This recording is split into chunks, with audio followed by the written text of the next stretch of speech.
This is the Crumbling Kingdom setup guide. Begin by placing the board in the center of your table.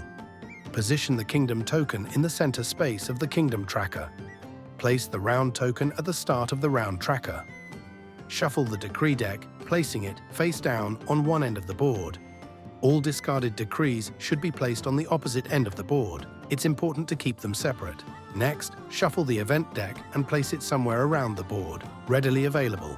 Now, determine how many players there will be. This number will determine how many heroes and villains will be needed.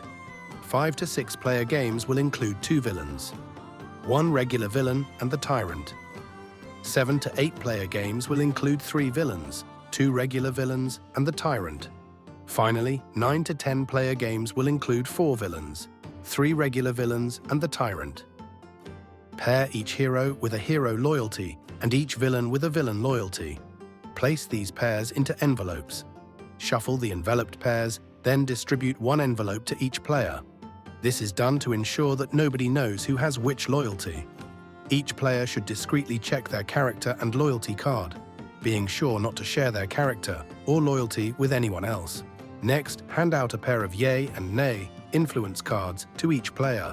This is how you will vote. Finally, each player will need an ability card. There are 10 ability cards in every box. Using the number on the bottom right of each ability card, determine which cards will be included in your game. As an example, for a 7-player game, you will use all the cards that show a 7 or less.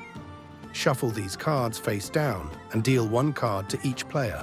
Now it is time for the villains to meet each other and to learn who their tyrant is.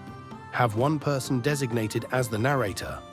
Alternatively, you can utilize our narrator video, which has been made to help guide new players through this process. To begin, ask all players to close their eyes. When all eyes are closed, have only the villains open their eyes, and without making a sound, look around to identify one another. In a 5 or 6 player game, the tyrant is free to open their eyes with the other villains. In a 7 to 10 player game, the tyrant will not be allowed to open their eyes. The narrator will then ask the tyrant to stick their thumb up. The villains should be instructed to look at the thumb, silently identifying their tyrant. Ask the tyrant to put their thumb away, and for all villains to re-close their eyes.